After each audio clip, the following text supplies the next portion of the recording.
What's going on, people? Welcome back to AFTV. I'm here to deliver some breaking news for you all. And then I know you're waiting in anticipation to hear Arsenal have just made a bid for a striker. I know that's what you want to hear. I want to hear it. But sadly, that is not the breaking news right now. But it is breaking news. It is a signing. Potentially. I'm going to read it here.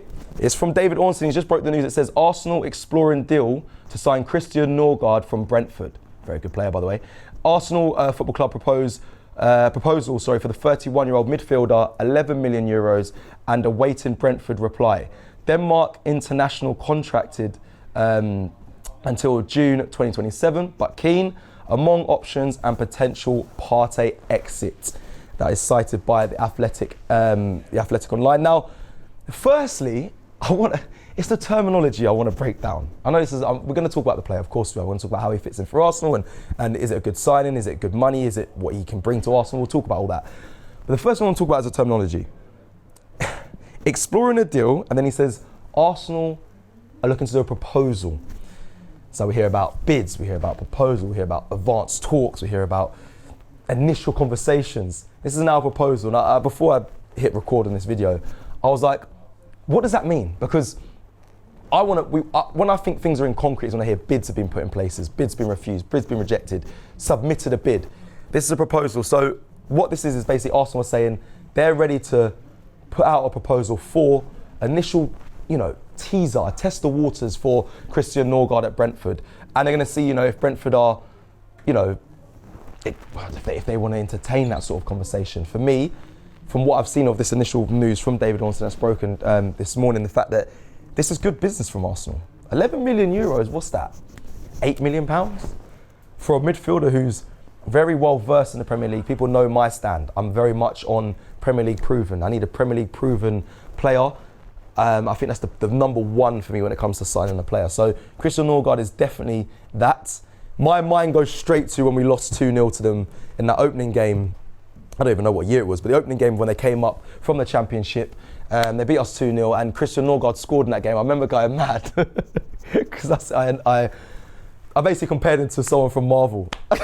don't ask me why, but Norgaard and Asgard and all this, you get me. But I remember watching that game and him he's a defensive midfielder by trade and a very good defensive midfielder, obviously right-footed. He's a bit of a brute in there. And I remember him scoring that goal and I thought, oof. Okay, and his ability, I've actually got some of his numbers from this season. The past season, he's played 34 matches in the full season, so he was kind of a main figure when it comes to Brentford's defensive midfield position. He scored 5 goals from defensive midfield. I mean, that's a good return. 5 goals and 4 assists. Now, I mean, the defensive midfielder that kind of dominated for us was Thomas Partey, which we'll get into what this means for him in this video as well. But 5 goals, 4 assists, that's a good return. Our defensive midfielder, I think, I've mentioned this in a video before, that soon will be out.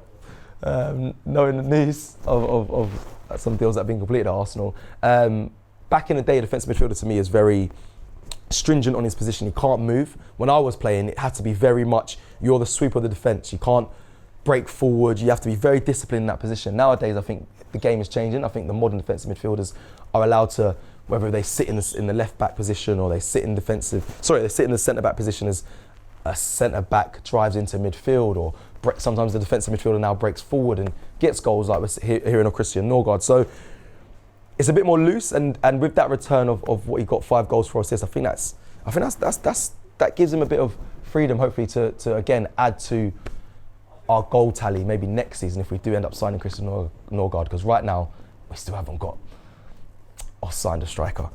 But I'm going to read through some of his numbers as well. The season before that, he got 2 goals, 1 assist. The season before that, 1 goal, 3 assists. And the season before that, 3 goals, 4 assists in the Premier League. Now, he's clearly someone who likes to get involved in assisting goals for his club. So that is also a big positive for Arsenal, because we like our players to progress the ball forward. Thomas Partey, for me, one of the best at that. I think Gabriel Magalhaes is another one that does that a lot. Kivior sometimes does the clipping behind. But a man that can get the ball on the half turn or pick up the ball from the defence and push it forward is a key trait. And if with that many assists from Christian Norgaard, I mean, there must be a reason for that. He stands at 6 foot tall. Again, I feel like Arteta is building, I don't know, height. I don't know what the word is for it, but just a team full of height monsters. Or just monsters, because they're tall. If we're looking at, even though we're linked to Sesko and Gyökeres, tall players, we look at Havertz, tall player, we look at everyone, Declan Rice, tall, Gabriel, Salibas, the Ben Whites, the Calafiores, all very tall. 6 foot to me, if you're breaking 6 foot, that's again another tall position. Obviously, it's likely we're going to sign Martin Zubimendi, not 6 foot, but it's nice to know that Christian Norgaard is of 6 foot, and again, a more opposing defensive midfielder, a player that can be seen as a destroyer, especially at that height, and an aerial threat as well.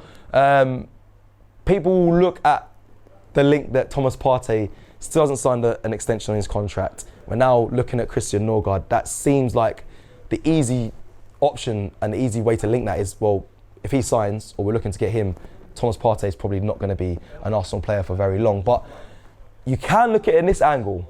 Jorginho has gone to Flamengo. He's doing very well. See what they did against Chelsea. Big him up every time. This could be his replacement. Christian Norgaard, 11 million euros, works out to be what, 8 to 9 million pounds. Good business from Arsenal. Could be a number 2 and be the Jorginho replacement instead of saying the Thomas Partey replacement. If I'm honest, I've liked Christian Norgaard at Brentford. I know they finished 10th last season, Brentford, and I think Christian Norgaard has always been a mainstay in that midfield, and I've liked the way he plays. So maybe he could be sneaking into being a starter for Arsenal. But if I'm looking at it, it does seem like he could be potentially a replacement for Jorginho. But because I think Martin Zubimendi for me is the replacement for Thomas Partey, and that seems like that deal is completed, it's done. So again, we're strengthening and bolstering in midfield. Arteta, please. Andrea Berta, please. Strikers, please. But we are bolstering in areas, because we've seen last season we had so many injuries, 27 injuries. I mean, it's right that we're doing business. Maybe not in the position that we all want right now, but for this price, I don't think it's bad. We've heard the likes of Kepa near to be completed, £4 million, like 4 or 5 million pounds. Great business. Christian Norgaard, if you get him for 11 million euros, 8, 9 million pounds, that's for me very, very good business. I spoke about my memory of Christian Norgaard being against when we played Brentford away and we lost 2-0. Ty is in the studio. Do you know what he said to me? He goes, yeah, a good player, but he better apologise when he signs. He apologised for when he tackled Bukayo Saka. He has to apologise for that. and he injured it, and he went hard on him in a challenge. I said, oh my God, I'm going to have to mention that in this welcome video. And we're going to close, not welcome video, sorry, in this breaking news. But before we close, I have to mention, like I spoke about as a Thomas Partey situation, conversations were supposed to have been had from the time recording yesterday about his contract. That was what the news was breaking, whether he's going to sign the extension. This morning we're having news breaking that Christian Norgaard, there's a proposal going to be sent to Brentford for him. So, if I'm being real, I even listened to Thomas Partey's interview as well. I think it was when he was in Ghana, and the quotes weren't great. It's not like they weren't terrible saying I'm leaving. It's just, it wasn't reassuring me as a fan that he's going to stay. It was very wishy-washy in my opinion. And he spoke about Andrea Berta as well, about, he left or something when he became president and whatnot, that he kind of made the move as well down that time as well. So there was a bit of a breakdown with Andrea Berta. So if I'm being honest, I don't know if Thomas Partey will be staying. I think many fans probably know that anyway, but I don't think he will be hanging around. And that might be the reason for this bolstering in that defensive midfield position with Martin Zubimendi and now the Christian Norgaard push. So let me remind you of the news just before we close off. From David Ornstein, it's just broke. Arsenal exploring deal to sign Christian Norgaard from Brentford. Arsenal proposal for 31-year-old midfielder, 11 million euros and awaiting Brentford reply. Denmark international, contracted until June 2027, but keen among the options amid potential Partey exit. That is the news for you all. Let me know your thoughts in the comments below. Are you happy with Christian Norgaard? Is it good business from Arsenal? They just mentioned there 2027 his deal ends. We're getting him we're putting a proposal in for 11 million euros. I'll be very happy if Brentford do accept that, because I think that's very good business from the club. But let me know your thoughts in the comments below. Like the video and stay tuned to all the breaking news coming your way, but it's been very slow at the moment. But hopefully more deals come as the window continues. Take care, people. I'll see you again soon.